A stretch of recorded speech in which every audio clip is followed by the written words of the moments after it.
Saudamos a todos com a paz de Jesus. Feliz sábado para todos. Queridos, o nosso site é apocalipserevelado.com. Ali tem todos os livros, os 3 volumes do Apocalipse. Ali tem também os 2 volumes de Daniel, cobrindo capítulo 1 de Daniel até o capítulo 12. Ali temos também o livro Sétimo Milênio. Temos também ali o livro Vícios Secretos. Temos ali também o livro Diálogo com o Dr. Amin, que é um livro de 184 páginas. Tudo isso é de graça.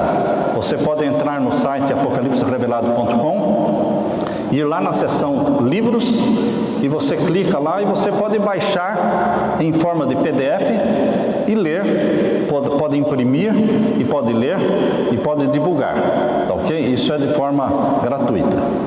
Temos também ali a lição da Escola Sabatina de 1989. Se alguém quiser essa lição de 1989, pode baixar, está ali. São 2 lições de 2 trimestres de 1989 sobre o Apocalipse. Temos também o canal do YouTube, que está no meu nome, Samuel Ramos. Você pode acessar o canal do YouTube e divulgar os vídeos, assistir todos os sermões. Nós temos mais de 400 sermões no YouTube. Mais de 400. Então, dá para você fazer um trabalho maravilhoso, e as pessoas que assistem os sermões, elas se tornam não adventistas do 7º dia mornos, mas eles se tornam adventistas do 7º dia genuínos, reavivados. As pessoas que assistem os nossos sermões, elas já vêm para a igreja adventista, já abraçando a reforma da saúde, sendo fiéis. Eu nunca ouvi em todos estes anos a experiência de alguém que tenha dito: pastor, eu assisti os teus vídeos e saí da igreja. Não, queridos.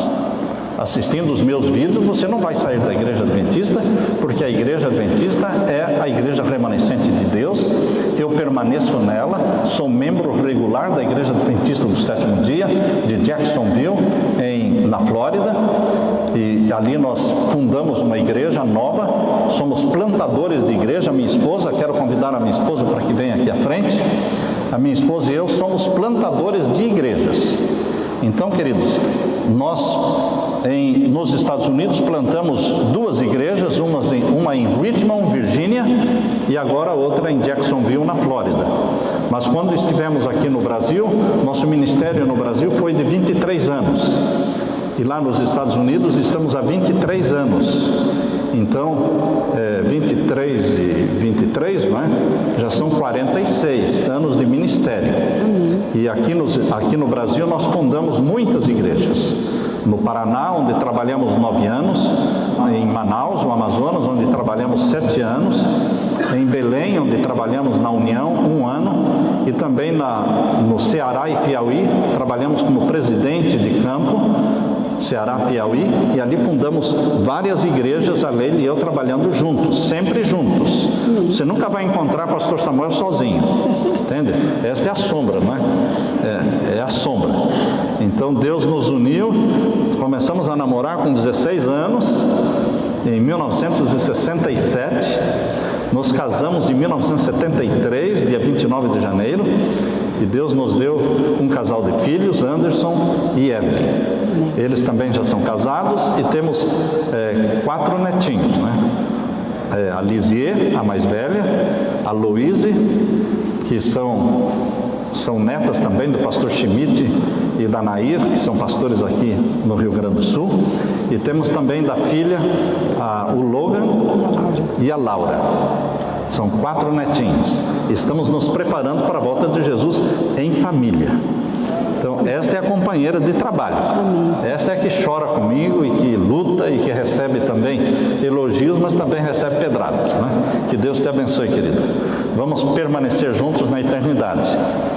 Deus nos uniu para a eternidade. Nós vamos estudar com vocês agora sobre as 7 trombetas. E vamos deixar para a tarde a mensagem da 7ª trombeta, que é a mais linda, é a mais majestosa, é a mais poderosa, é a mais cativante de todas as trombetas, é realmente a 7ª, ok? Antes de nós estudarmos a palavra de Deus, queremos orar mais uma vez. Pai Santo que estás nos céus, nós estamos aqui na Tua presença, alegres, felizes, porque o Senhor está derramando o Espírito Santo sobre nós. Já sentimos a presença do Espírito Santo através de todas estas noites, Pai. Aqui estamos como filhos Teus para aprendermos de Jesus. Não viemos aqui aprender de homens, viemos para aprender de Jesus. Pedimos que o Espírito Santo derrame sobre nós luz celestial, para que ao abrirmos a Tua palavra neste momento, o Espírito Santo fale e que a mente de Jesus nos seja concedida para entendermos a profecia da forma como Jesus entende a profecia.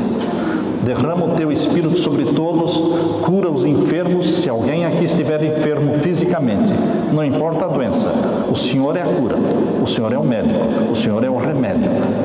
O Senhor cure esta pessoa para a honra e glória do Teu nome. Se alguém que estiver triste, o Senhor console. Se alguém que estiver desempregado, que o Senhor abra portas para ter um emprego. Se alguém estiver necessitado aqui de dinheiro, de finanças, que o Teu Santo Espírito supra as necessidades financeiras desta pessoa. Pai eterno, responde às orações que estão sendo feitas, orações de intercessões, orações por marido, por esposa, por filhos, pessoas que nós queremos levar para o céu. Responde às orações, que o Espírito Santo se manifeste entre nós, Pai. Que o Espírito Santo mova o nosso coração. Batiza-nos com o Espírito Santo. É em nome de Jesus que pedimos. Amém, Senhor. Amém. Queridos, o capítulo 8 de Apocalipse, ele inicia com o 7º selo. Nós já estudamos com vocês isto ontem. Podem ver a sequência. Nós estudamos na quinta-feira sobre o juízo dos vivos, que é o 6º selo. Estudamos ontem o 7º selo, que é o fim do juízo, fechamento da porta da graça. E agora nós vamos estudar a sequência.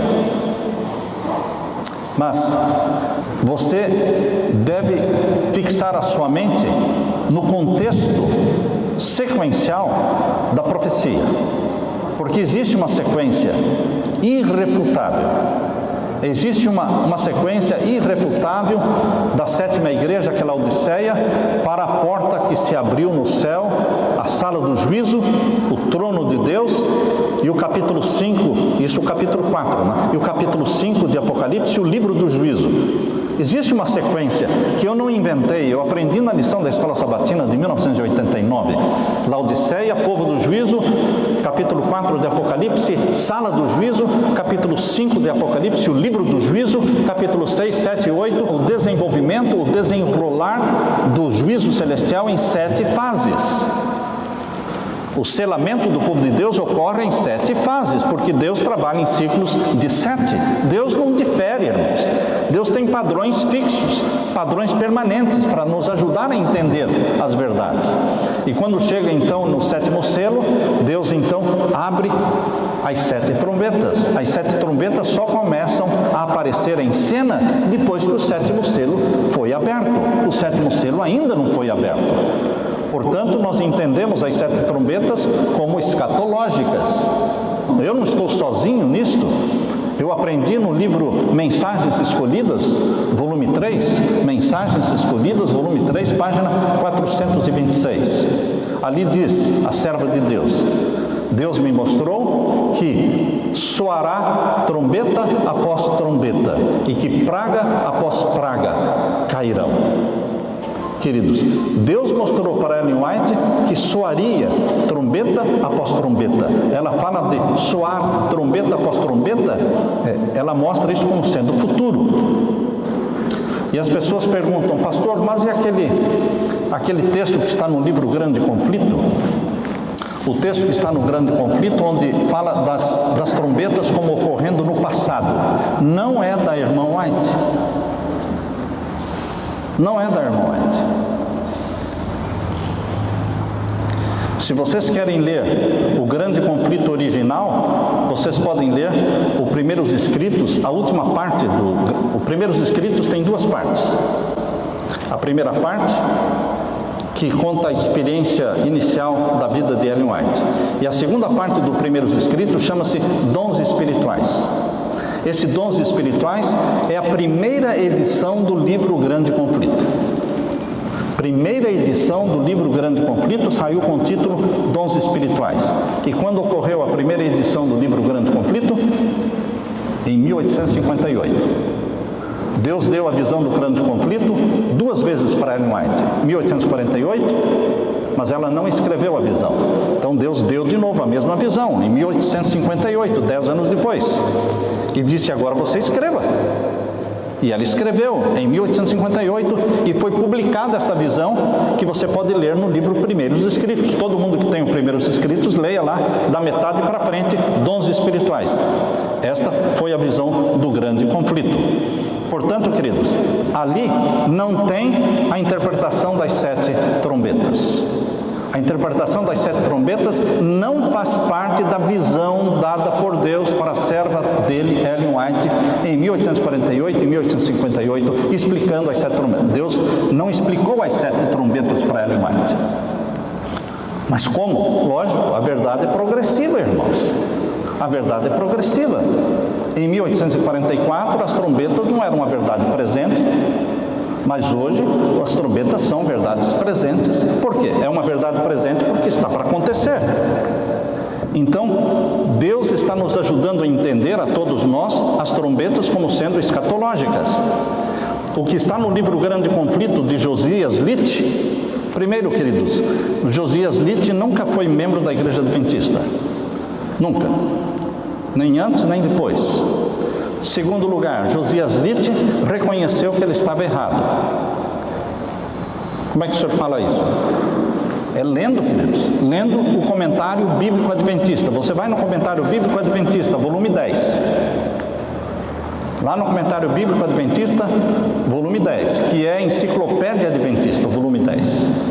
E você vai então por ordem alfabética procurando na letra L. Na letra L, que é Litt, lá está Josias Litt. E dá um pequeno resumo da vida de Josias Litt, mencionando que no final da vida dele, ele deixou de crer nas trombetas históricas e passou a ensinar que as trombetas eram escatológicas, queriam se cumprir no futuro ainda.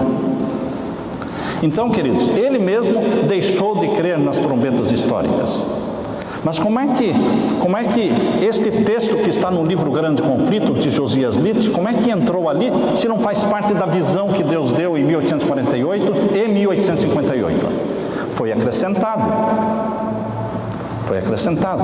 Assim como hoje tem a comissão dos depositários da Ellen White, lembram-se que hoje tem, lá na Conferência Geral, tem uma comissão que cuida dos escritos de Ellen White.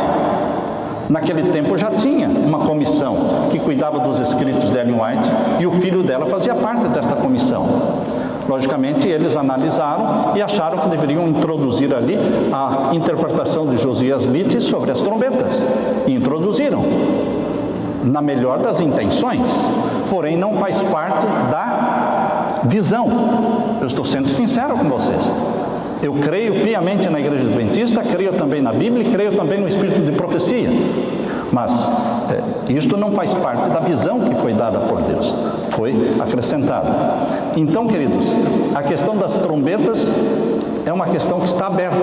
Quem lê a lição da Escola Sabatina de 1989, descobre que ali, quando o autor estuda a lição dos 7 selos, antes de estudar a lição dos 7 selos, ele diz assim: cremos que a revelação é progressiva e que nós não entendemos totalmente ainda este assunto, e é um assunto que devemos continuar estudando.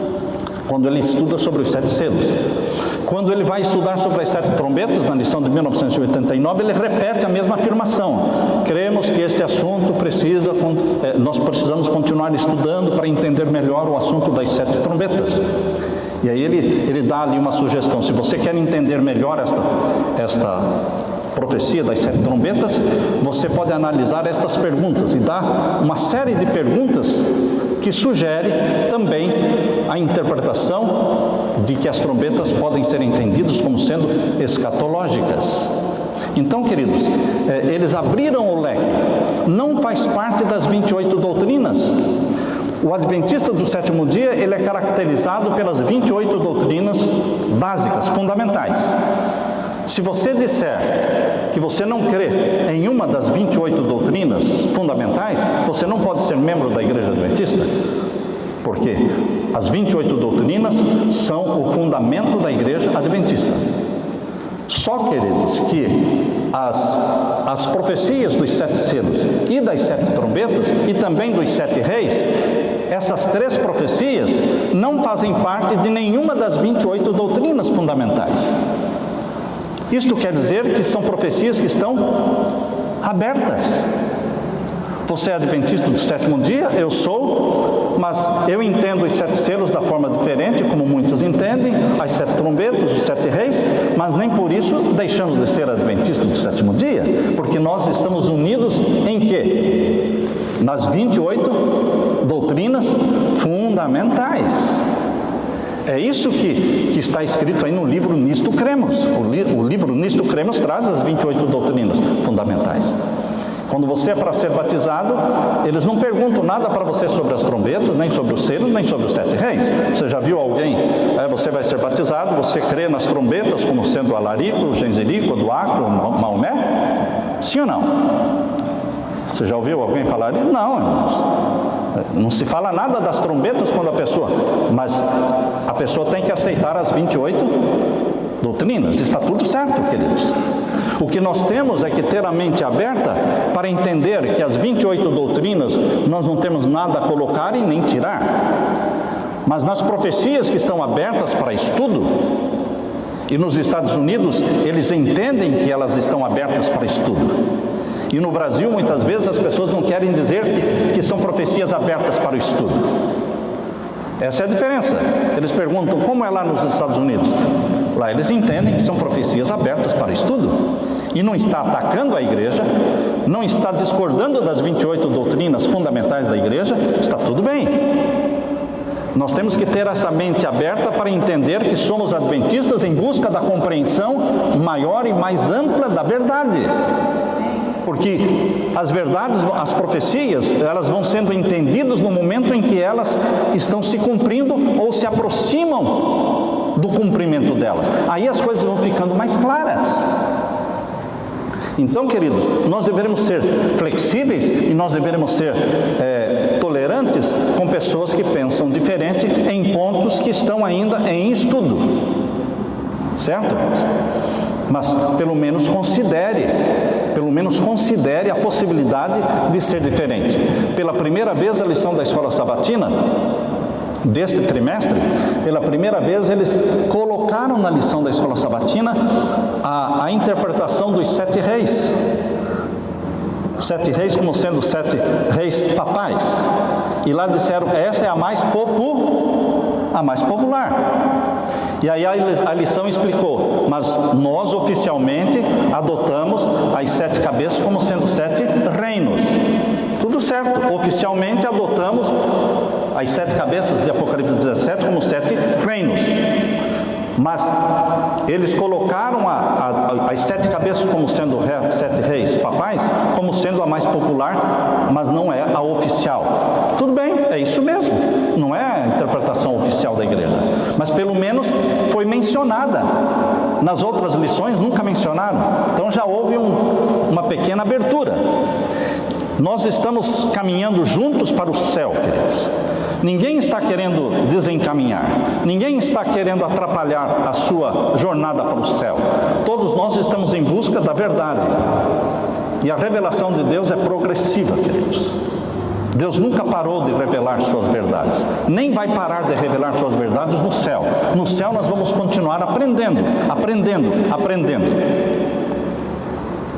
A revelação de Deus é dinâmica, a profecia é dinâmica, não é estática.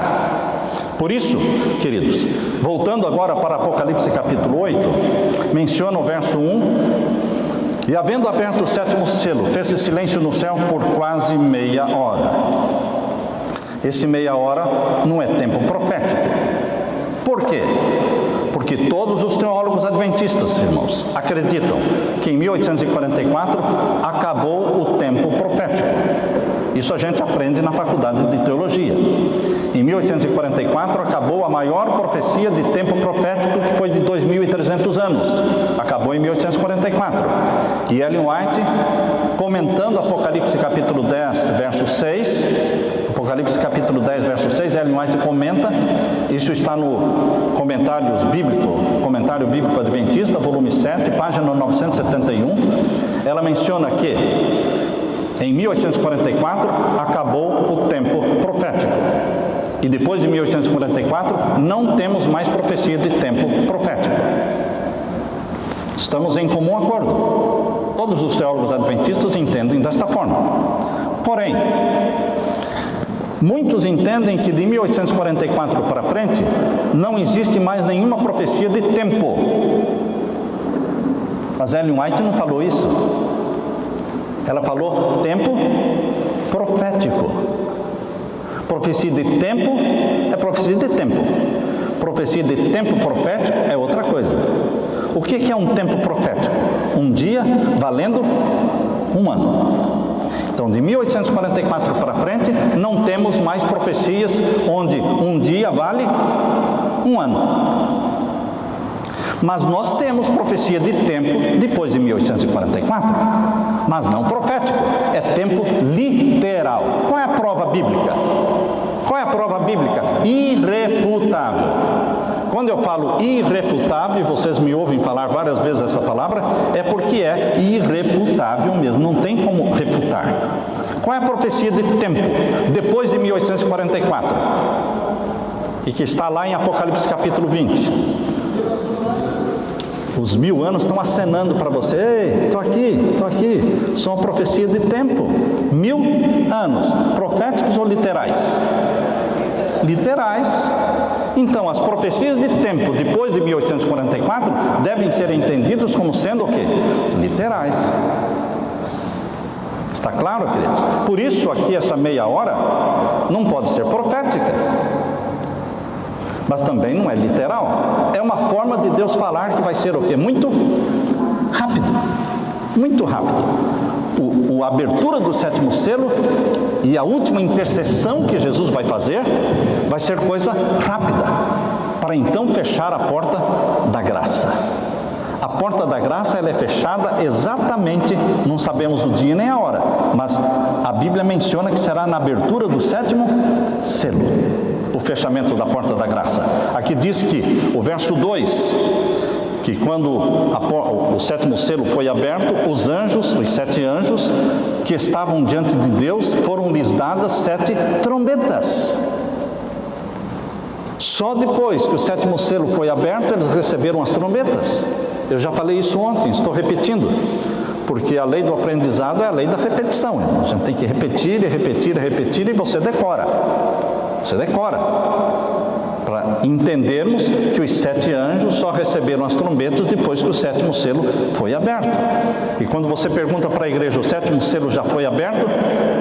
A maioria fica olhando assim, como se alguém estivesse falando uma outra língua. Não, irmãos. O 7º selo foi aberto ou não foi? Não foi aberto. Ainda não foi aberto.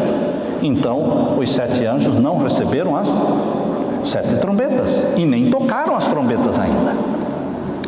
Eles só vão tocar as trombetas quando Jesus lançar o incensário sobre a terra.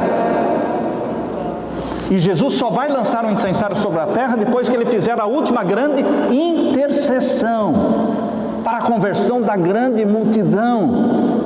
A chuva serôdia do Espírito Santo será derramada sobre 144.000, que proclamarão as 3 mensagens angélicas com poder. Com poder. Imaginem, queridos, 12 discípulos batizados pelo Espírito Santo, a chuva temporã, revolucionaram o mundo. 12 revolucionaram o mundo. Agora imaginem 144.000 discípulos batizados pela chuva serôdia do Espírito Santo, vão revolucionar o mundo. Deus não precisa mais do que 144.000 para revolucionar o mundo.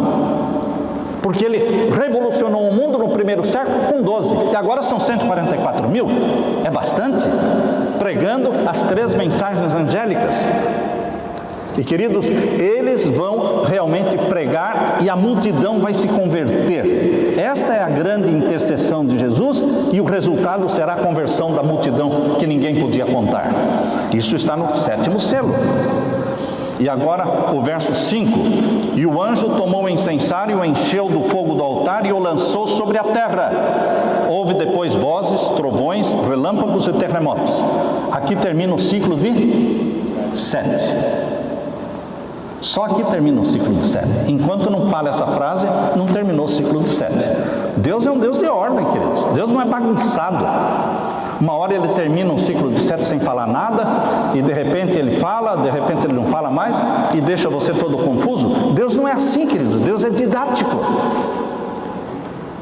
Deus é didático. Tem gente que diz, não, mas o trono de Deus é móvel, então às vezes ele está no lugar santo. Calma lá, meu. Calma lá. Vocês lembram que o santuário terrestre era desmontável, né? Então era móvel ou não era móvel? Era móvel. Mas você pode pensar que a arca do concerto representa o pátio? Não. O santuário da terra era móvel, montava e desmontava, carregava, a arca do concerto e descarregava. Mas isso não quer dizer que você pode usar a arca para representar o pátio, a arca do concerto para representar o lugar santo. Não, irmãos, aí é bagunça. Então, queridos, o trono de Deus no céu é móvel. Deus é móvel. Deus não é estático. Deus não é robô. Deus não é uma estátua. Não, ele é móvel. O trono é móvel porque o trono de Deus é vivo. O trono de Deus é vivo. Quando você lê Ezequiel capítulo 1, você vê que o trono de Deus se move. Tem rodas para cima, para baixo, do lado. Porque o trono de Deus, ele é formado por anjos. Anjos.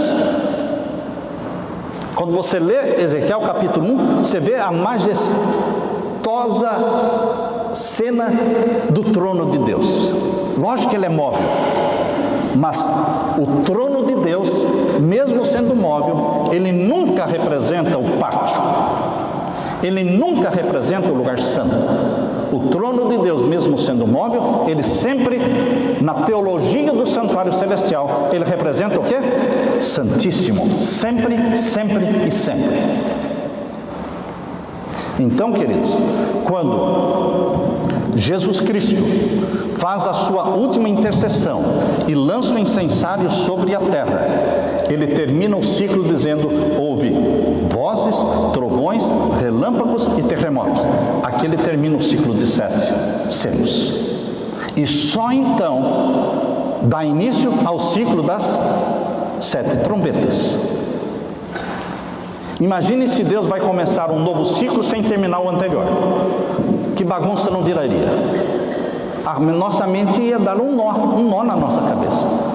Mas não, ele termina primeiro, dá um fôlego, falou agora o verso 6 agora, capítulo 8, verso 6. Veja como Deus dá um fôlego aí. Capítulo 8, verso 6. E os 7 anjos, está vendo, meus filhinhos? Jesus está falando, aqueles 7 anjos do capítulo 8, verso 2. Os 7 anjos do capítulo 8, verso 2, que receberam as 7 trombetas quando o 7º selo foi aberto. Agora é que eles vão colocar a trombeta na boca. Agora é que eles vão se preparar para tocar, depois que eu lancei o incensário sobre a terra. Está claro isso? Jesus está falando aqui, com muito carinho, queridos. Eu fiquei 15 anos pregando como pastor. Os meus primeiros 15 anos como pastor, irmãos, eu fui 9 anos pastor no Paraná, depois fui 7 anos pastor em Manaus. Mas durante 15 anos, esses primeiros 15 anos, eu nunca preguei sobre 7 selos, nem 7 trombetas, porque eu não entendia. Sabe o que acontece quando uma pessoa prega uma coisa que nem ele entende? Acontece igual o professor de matemática, que ensina e os alunos não aprendem. Quando um professor de matemática ensina e os alunos não aprendem, é porque ele, o professor de matemática, também não entende. Você passa para os outros a confusão da tua cabeça.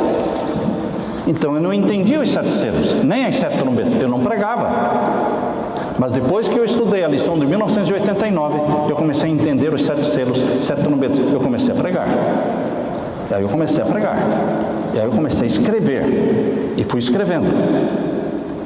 Então, queridos, aqui Jesus está falando para você, capítulo 8, verso 6. E os 7 anjos, que tinham as 7 trombetas, prepararam-se para tocá-las.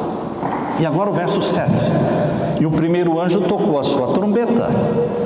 E houve saraiva, e fogo misturado com sangue, e foram lançados na terra, que foi queimada na sua terça parte. Queimou-se a terça parte das árvores, e toda a erva verde que foi queimada. Queridos, a ordem para não destruir a terra, não queimar a terra, a ordem existia, mas foi retirada esta ordem. Onde é que está a ordem para não destruir a terra? No 6º selo. Capítulo 7, veja aí o capítulo 7, verso 1. Capítulo 7, verso 1.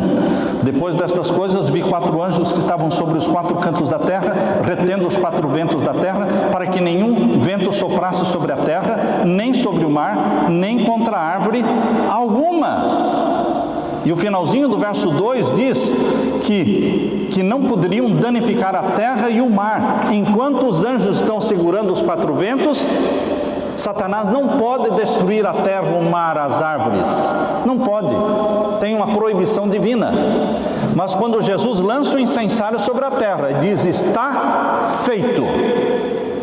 Então, quando você lê o livro Grande Conflito, quando descreve aqui, lê o Grande Conflito, ou Primeiros Escritos, página 279 para 280, na página 280, lá diz, do Primeiros Escritos, e então, quando Jesus deixa o Santíssimo, quando Jesus sai do Santíssimo, ele lança o incensário sobre a terra e sai do Santíssimo, e se demora no lugar santo. Por que Jesus sai do Santíssimo e não vem logo para a terra? Queridos, essa é a teologia do santuário. A teologia do santuário ensinava que no dia da expiação, quando o sumo sacerdote entrava no Santíssimo, quando ele saía do Santíssimo, ele não saía para o pátio. Não, ele saía para o lugar santo. E é no lugar santo que ele pegava o bode que representava Satanás. Lembram-se que eram 2 bodes? Um simbolizando Jesus e outro simbolizando Satanás. Por isso a maçonaria pega o bode para representar o Deus da maçonaria. Porque é bíblico. É uma coisa que Deus permitiu. Tudo bem, Satanás? Se você quer colocar o bode representando o Deus da maçonaria, pode, porque isso já está na Bíblia. Que tem um bode que representa Satanás. E a maçonaria pegou este símbolo desse bode para representar o Deus da maçonaria. Por isso o Deus da maçonaria é representado por uma cabeça de bode, chamado Baphomet, mas tem seios de mulher, mas o órgão genital é de homem, masculino. Vê a mistura, não é? Porque Satanás defende que o ser perfeito é aquele que é homem e mulher. Não é isso que está se transformando o nosso mundo hoje? Que a pessoa, o ser humano perfeito, é aquele que pode se relacionar homem com homem? Aí sim, aí você está perfeito, porque você só consegue amar só mulher, então o teu amor não é perfeito. O amor perfeito, hoje, na mentalidade do mundo, é quando a pessoa consegue o homem amar homem e mulher amar mulher. Queridos, Satanás fez porque ele é assim. Porque o Deus da maçonaria tem órgão, tem seios de mulher e tem órgão genital masculino.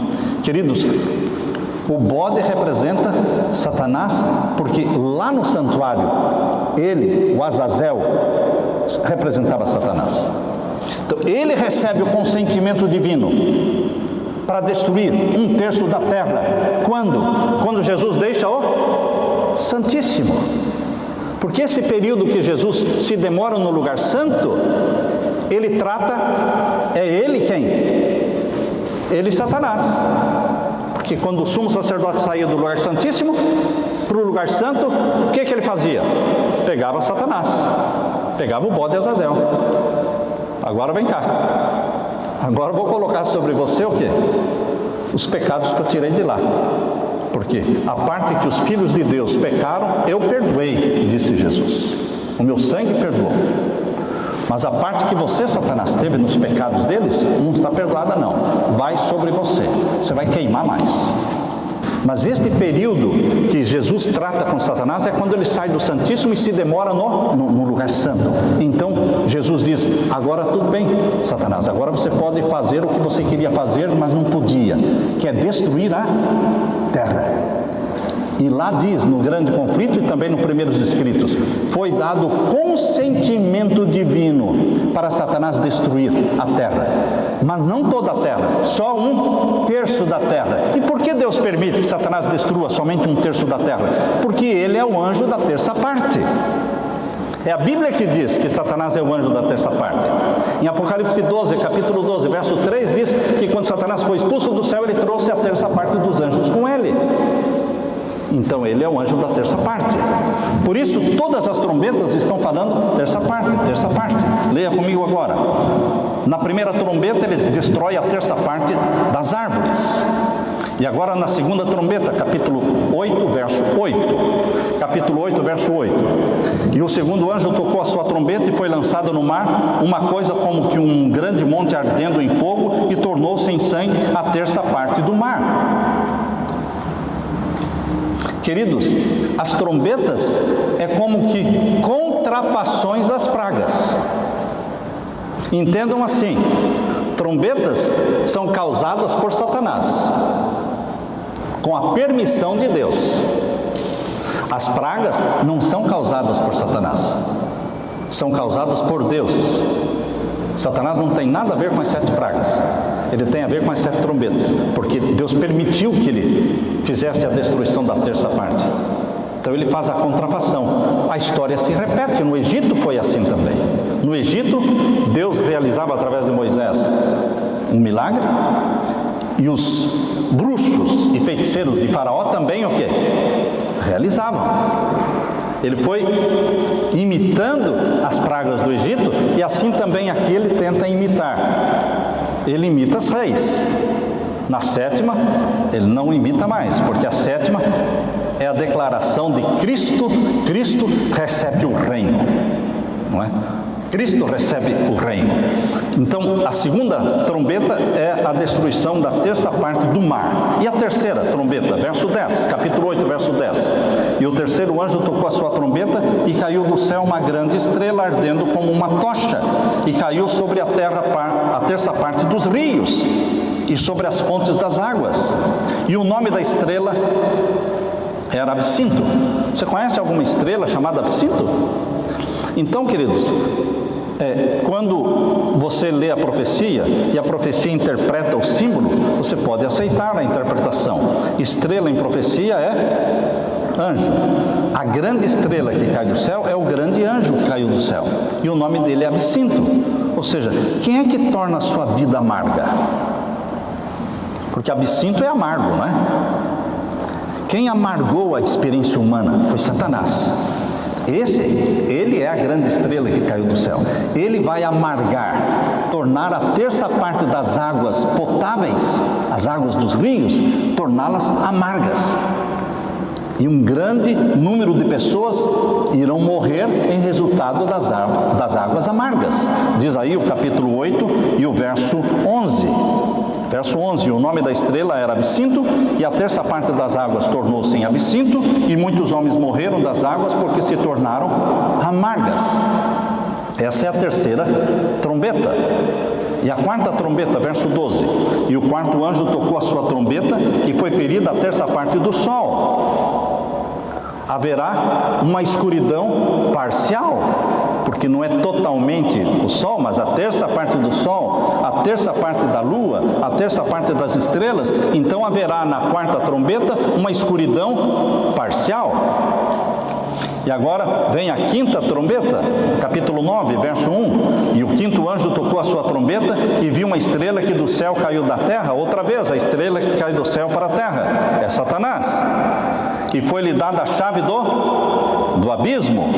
e abriu o poço do abismo e subiu o quê? Fumo do poço, como o fumo de uma grande fornalha, e com o fumo do poço escureceu-se o sol e o ar. Queridos, eu acho que tem muitos demônios presos. Eu acho que tem muitos demônios presos, esperando o dia e a hora que eles vão ser liberados para provocar toda essa desgraça da quinta trombeta. Porque é Satanás que vai liberá-los para que eles façam, porque na quinta trombeta aparece aqui gafanhotos, mas você vê que não é gafanhoto. Quando fala gafanhoto, fala que ele pica como escorpião, você bom, então não é gafanhoto, e também não é escorpião. Então são forças demoníacas que ferem a humanidade com dores de gritar, de gemer de dor, por 5 meses. 5 meses proféticos ou 5 meses literais? Queridos, se fosse antes de 1844, seriam 5 meses proféticos. Mas como é depois de 1844, são 5 meses literais, são 150 dias. Você quer mais? Precisa mais? 150 dias gemendo. Só que o povo de Deus não é atingido, irmãos. Qual é a prova? Irrefutável. Lá venho eu de novo com a palavra irrefutável. Qual é a prova irrefutável de que as trombetas ocorrem agora no tempo do fim, depois que a porta da graça se fechar? Agora, na quinta trombeta está a prova irrefutável. Capítulo 9 e o verso 4. Verso 4, leia comigo. E foi-lhes dito a essas forças demoníacas que pareciam gafanhotos, mas que picavam como escorpiões, são forças demoníacas. E foi-lhes dito que não fizessem dano à erva da terra. Não podemos mais danificar a erva da terra? Não, porque tudo que você tinha que danificar de erva ou de árvore, já fez na primeira trombeta. Você já esgotou, agora não mais. E o que mais? Nem a verdura alguma, nem a árvore alguma, mas somente aos homens que não têm nas suas testas o sinal de Deus. Queridos, será que precisam fazer um bacharelado, um doutorado para entender que o sinal de Deus será imposto, será colocado na testa do povo de Deus somente quando sair o decreto dominical? Será que nós já entendemos isto? Que o sinal de Deus não está sendo aplicado hoje?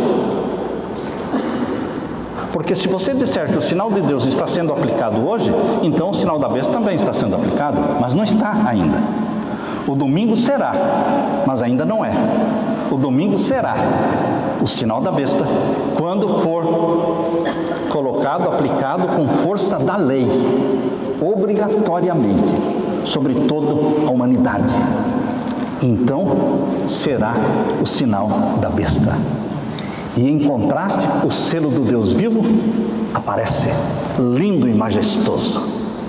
No momento em que o sinal da besta é colocado, aparece e brilha o selo do Deus vivo. Dali para frente, os que continuarem guardando o domingo, o primeiro dia da semana, e rejeitando o 7º dia da semana, o santo sábado, então estarão recebendo o sinal da besta e estarão perdidos, queridos. Não é hoje, vai ser quando se tornar o decreto dominical universal. Hoje pessoas não estão guardando o sábado, mas estão salvas, muitas delas. Tem pessoas na igreja adventista guardando o sábado e perdidos. E tem pessoas guardando o domingo e salvas, porque depende da luz que a pessoa tem. Tem alguns que guardam o sábado, mais ou menos, né, irmão? Mais ou menos, porque se precisar comprar comida, ele compra. Se precisar viajar, ele viaja. Entende? Se precisar entrar sábado, sexta-feira à noite, trabalhando, ele entra na sexta-feira à noite. Se precisar ir para restaurante no sábado, ele vai. Não guarda sábado nenhum, irmãos. As pessoas não são zelosas. Não são zelosas. Por isso Deus deu uma visão para a sua serva, onde ela diz que vi multidões que professavam guardar o sábado, Mas quando olharam para suas vestes, estavam sujas. Sujas. E a voz vai dizer: pesado fostes na balança e achado em falta. Sexta-feira, queridos, é dia de preparação. A gente prepara a roupa que vai vestir. Não é sábado de manhã. Ah, a roupa que eu vou vestir está amassada, então vou passar. Não, você tinha que ter pensado nisso ontem. Qual a roupa que você vai vestir sábado? Você já viu o tanque do seu carro? Tem gasolina? Não tem, então é sexta-feira que tem que pôr. Não é levantar sábado de manhã: ih, está sem gasolina o carro, vou ter que ir lá no posto. Queridos, nós temos que nos preparar no dia da preparação para o sábado. Fazer a nossa comida na sexta-feira. Não é isso que Êxodo capítulo 16 diz? Tudo o que quiserdes cozer no forno, cozeio. Tudo o que quiserdes cozer na água, cozeio. E o que sobrar, ponde-o à parte para amanhã, porque amanhã não haverá. A comida que eu vou comer no sábado é a comida que Deus me deu na sexta. Ele já se adiantou, Ele já me deu adiantada a comida. Deus quer homens e mulheres, filhos e filhas fiéis, zelosos do santo dia do Senhor. As 24 horas são sagradas ao Senhor. Estes serão selados pelo sinal de Deus, o selo do Deus vivo. Sobre estes, essa destruição, esse tormento da quinta trombeta não vai atingi-los, porque eles estão selados pelo selo do Deus vivo. Mas muitos guardadores do domingo vão sofrer o tormento, e também muitos guardadores do sábado, mais ou menos, entendem? Mais ou menos, também serão atormentados, porque não estarão protegidos por Deus. Está claro aqui, queridos? Tem alguma dúvida? Aqui diz, olha, vamos ler o verso 4 de novo. E foi-lhes dito que não fizessem dano à erva da terra, nem a verdura alguma, nem árvore alguma, mas somente aos homens que não têm nas suas testas o sinal de Deus. Isso só vai acontecer depois do selamento. Só depois do selamento. E o selamento só ocorre a partir do decreto dominical para frente. Vem o selamento do povo de Deus e o selamento dos ímpios. Como é que eu posso dizer que a quinta trombeta aconteceu na Idade Média? Não, queridos, aqui está dizendo que é depois do selamento do povo de Deus. Se tiver alguma dúvida, querido, escreve a pergunta e vamos à tarde tentar responder. Mas para mim está muito claro. Eu tenho que crer no que eu estou lendo na Bíblia. E agora o verso 5, irmãos, capítulo 9, verso 5. Que foi-lhes permitido, não que os matassem, mas que por 5 meses os atormentassem. Satanás gosta de atormentar as pessoas. E o seu tormento era como semelhante ao tormento do escorpião quando fere o homem. E naqueles dias os homens buscarão a morte e não a acharão, desejarão morrer e a morte fugirá deles. E o parecer dos gafanhotos era semelhante ao de cavalos aparelhados para a guerra. E sobre as suas cabeças havia umas como coroas semelhantes ao ouro, e seus rostos eram como rostos de homens, e tinham cabelos como cabelos de mulheres, e os seus dentes eram como dentes de leões. Eu não sei o que é isso, irmãos. Eu não sei. Eu já vi muita gente tentando explicar, mas como é que eu vou explicar uma coisa assim? É esperar para ver. Eu só sei que são forças demoníacas, isso eu sei. Por quê? Porque aqui diz no verso seguinte, que nós vamos ler, que o rei deles é Satanás. O rei dessas forças demoníacas é Satanás. Leiam aí o verso 10. Verso 10. E tinham caudas semelhantes a dos escorpiões e aguilhões nas suas caudas, e o seu poder era para danificar homens por 5 meses. E agora diz quem é o chefe deles. E aí você entende que são forças demoníacas. Verso 11. E tinham sobre si um rei. Um rei. O anjo do abismo. Qual é o anjo que foi lançado do céu para o abismo? Satanás. Antes de criar Adão e Eva, irmãos, Deus lançou Satanás do céu para o abismo. Tem gente que pensa que Satanás foi expulso do céu depois que Adão e Eva foram criados. Não, irmãos. Satanás foi lançado do céu antes do primeiro dia da semana da criação. Já existia o planeta? Lógico. Sem forma, é vazio. E as trevas pairavam sobre a face do abismo. Satanás foi lançado para esse abismo. E quando Deus criou Adão e Eva, no sexto dia, mostrou a árvore da vida e mostrou também a árvore da ciência do bem e do mal e explicou direitinho para Adão e Eva por que aquela árvore da ciência do bem e do mal. Porque um anjo foi expulso do céu, ele é o pai do pecado, ele trouxe a terça parte dos anjos do céu e ele vai tentar você, Adão e Eva, naquela árvore ali. O pecado já tinha acontecido, Adão e Eva, Satanás já tinha sido expulso do céu. E queridos, por isso ele é o anjo do abismo. Mas mais ainda, ele também é o anjo do abismo, porque quando Jesus Cristo voltar, Apocalipse 20, verso 1 até o verso 3, diz que ele vai ser lançado no abismo. Apocalipse capítulo 20, verso 1 até o verso 3, vai ser lançado do abismo. E Apocalipse capítulo 20, verso 7, diz que no final dos 1000 anos ele sobe do abismo, para enganar os ímpios que ressuscitaram no final dos 1000 anos. Então ele é o abismo, ele é o anjo do abismo. E aqui diz o nome dele, veja aí. Tinham sobre si um rei, o anjo do abismo. Em hebreu, o nome dele é Abaddon, e em grego é Apolion. Não sei se temos aqui alguém que é da maçonaria, mas sempre tem, né? Sempre tem, porque onde você vai, temos irmãos maçons. Então, queridos, tem irmãos maçons sinceros, que estão sendo o quê? Enganados. A pessoa sincera que está sendo enganada, no momento em que ela descobre a verdade, ela toma uma decisão, ela tem uma postura. Eu não sabia que o Deus da maçonaria é Satanás. Eu conversei no final de um sermão que eu fiz, no final veio um maçom, conversou comigo e disse: eu sou maçom. E eu já sabia que o nome do Deus que eu adoro na maçonaria é Abaddon. Eu já sabia o nome. Porque eles descobrem o nome do Deus da maçonaria lá pelo 14º, 15º grau.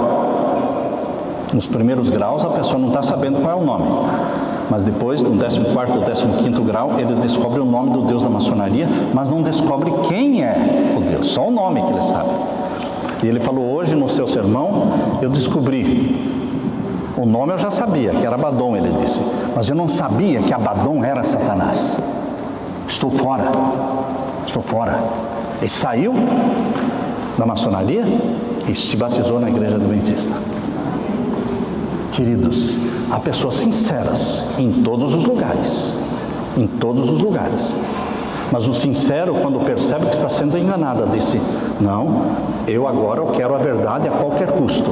Eu rompo com o espiritualismo, eu rompo com a bruxaria, eu rompo com a maçonaria. Eu quero a verdade, eu quero o céu, eu quero a salvação.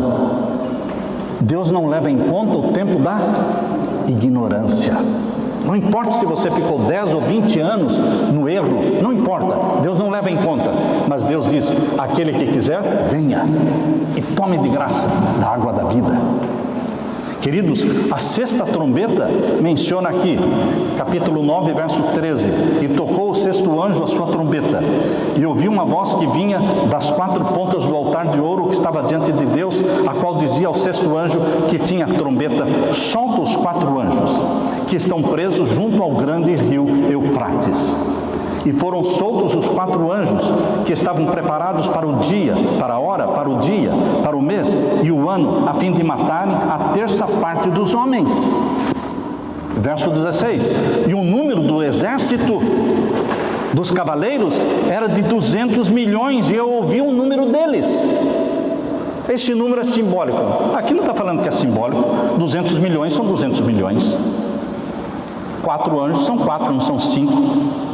144 não é 145. Por favor, meu irmão. Entende? Para Deus o 7 é 7. O 10% é 10. 4 anjos são 4. 7 igrejas são 7, não são 8. 144 não é 145. E grande multidão que ninguém podia contar não é uma grande multidão que ninguém podia contar. Tudo isso é literal. Percebem, irmãos? E aqui diz que este exército que vai produzir uma guerra mundial, porque 200 milhões de soldados é uma guerra mundial, irmãos. É uma guerra mundial que vai destruir a terça parte dos habitantes da terra, que é a terça parte dos habitantes da terra. Hoje a terra tem mais de 7 bilhões, então vão matar mais de 2 bilhões, irmãos. Mais de 2 bilhões vão matar. Mas nenhum dos que tem o selo do Deus vivo morrerá. Este é o ponto, irmãos. Por que Deus nos contou tudo o que vai acontecer? Para mostrar o carinho que Ele tem com você. Porque você não será atingido. Porque você está selado pelo selo do Deus vivo. E anjos de Deus circundam você. Anjos de Deus se tornam escudos de luz e o protegem. Não somos atingidos por Satanás, porque Satanás só tem poder sobre aqueles que são dele, que vivem no pecado, e você não vive no pecado.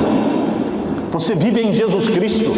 Você não se regozija na injustiça, se regozija na justiça de nosso Senhor Jesus Cristo. O seu sonho é o céu, e você não quer mais nada dessa terra. Você já se desiludiu da terra. Satanás tem poder sobre aqueles que ainda estão iludidos com a terra.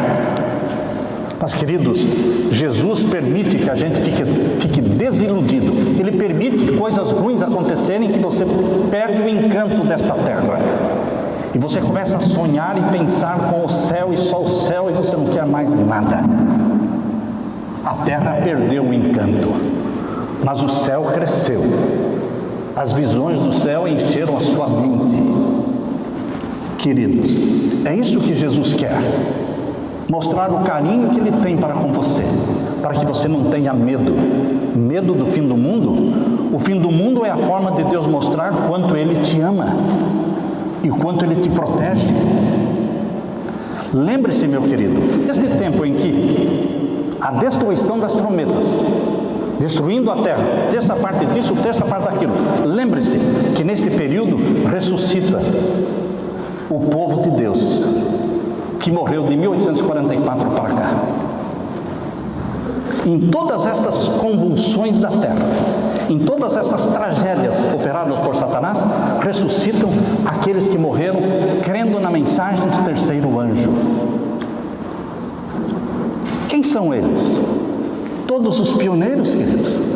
Ellen White, Tiago White, José Bates, N. Andrews, Uriah Smith, todos eles ressuscitam. E esses irmãos sinceros que morreram ontem, que morreram antes de ontem, morreram ano passado, esperando ver a volta de Jesus, mas morreram antes, eles também ressuscitam, glorificados, antes da segunda vinda de Jesus. Porque eles acompanharão estes últimos acontecimentos da terra. Eles estarão junto com você, como guias, como orientadores, como confortadores. Vocês se lembram que aqueles que ressuscitaram com Jesus, naquele domingo, quando Jesus ressuscitou, Mateus capítulo 27, versos 51 a 53, diz assim, que depois que Jesus ressuscitou, eles ressuscitaram, glorificados, e entraram na cidade de Jerusalém, e apareceram para muitos dizendo, nós ressuscitamos com Ele, nós ressuscitamos com Ele. Eram seres majestosos, lindos, imaginem. Quando você vê uma pessoa glorificada, é uma diferença muito grande do que nós somos hoje, queridos, cheios de rugas e calvície. Não, queridos. Estes que ressuscitam agora serão também um conforto para os perseguidos filhos de Deus. Assim como aqueles que ressuscitaram com Jesus foram um conforto para os discípulos, porque eles confortaram os discípulos, deram ânimo, permaneçam firmes. Nós já ressuscitamos glorificados e vamos subir com Jesus para o céu. Mas, queridos, agora é a ressurreição especial de Daniel capítulo 12, verso 2. Daniel capítulo 12, verso 2 diz que muitos que dormem no pó da terra ressuscitarão, uns para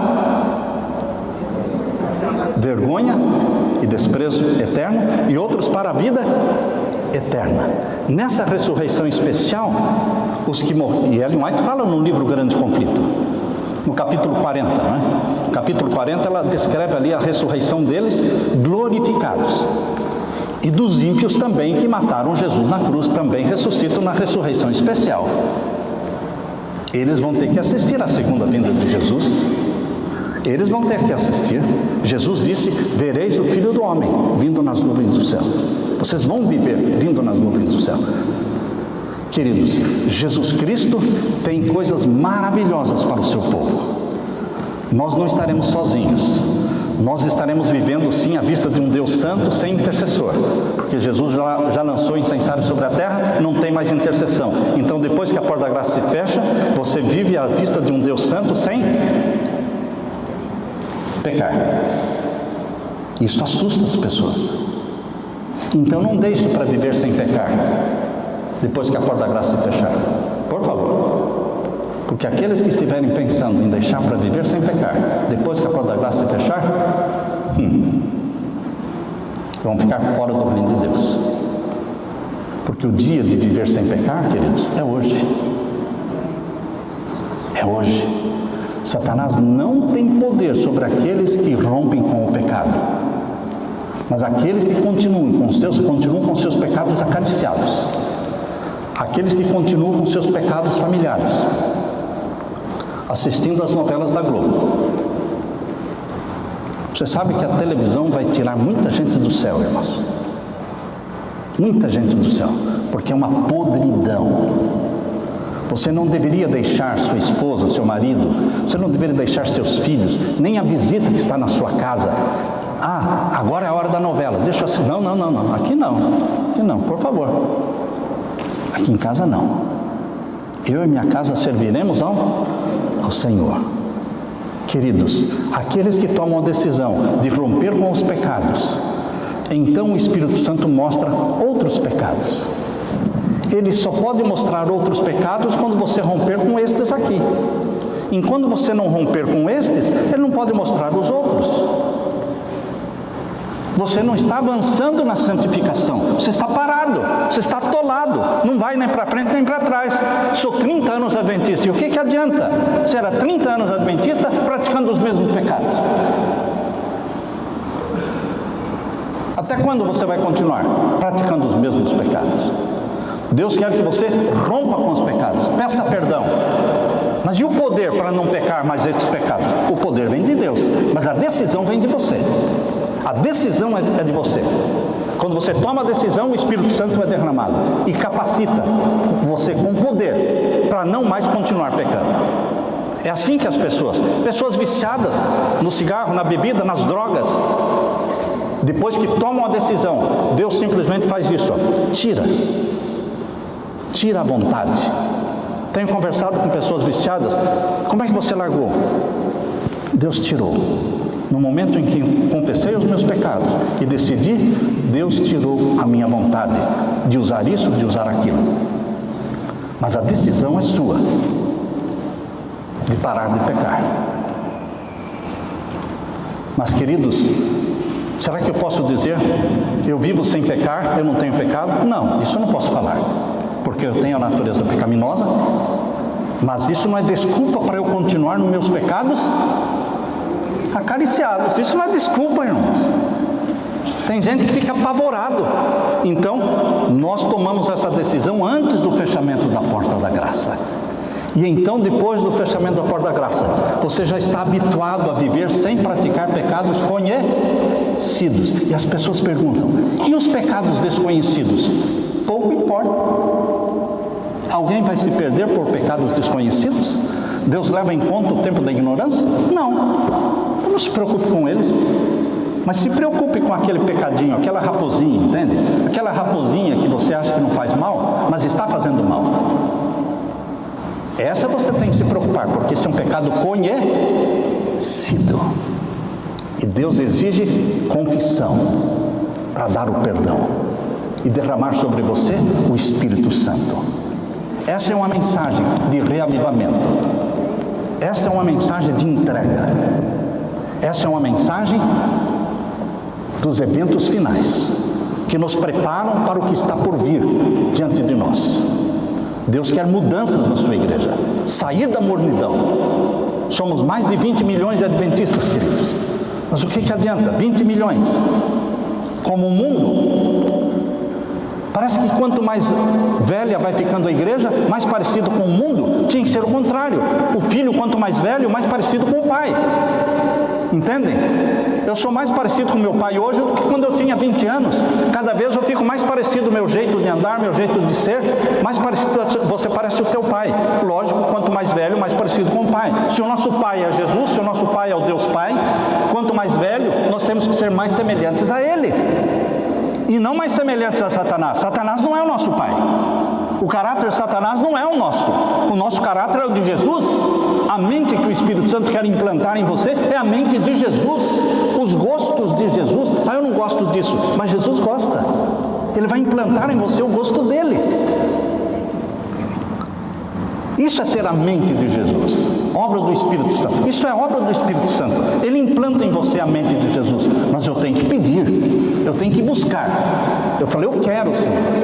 Eu quero mais do que qualquer outra coisa neste mundo. A mente de Jesus. Você quer a mente de Jesus, meu querido irmão? Você tem a coragem de pedir a mente de Jesus? Aleluia. Aleluia. Fique com a mão levantada. Eu quero orar por você. Meu Pai que estás no céu, que está nos céus, meu querido Jesus, aqui temos um grupo de filhos e filhas teus, que querem a mente de Jesus, querem a humildade de Jesus, querem o domínio próprio de Jesus, querem a mansidão de Jesus, a paciência de Jesus, o amor de Jesus, a bondade de Jesus, querem a compreensão das profecias de Jesus. Enfim, queridos, nós precisamos ser Jesus Cristo na terra. As pessoas precisam ver Jesus em mim e em você. Pai querido, não podemos ser Jesus na terra sem o teu poder. Derrama sobre nós o Espírito Santo. Registra a nossa decisão lá no céu, no livro da vida do Cordeiro. E Pai querido, envia teu filho logo. Vai, filho, vai buscar aqueles que são meus. Já é hora. Volte logo, querido Jesus. Em teu nome pedimos. Amém. Amém. Que Deus te abençoe, meu querido irmão.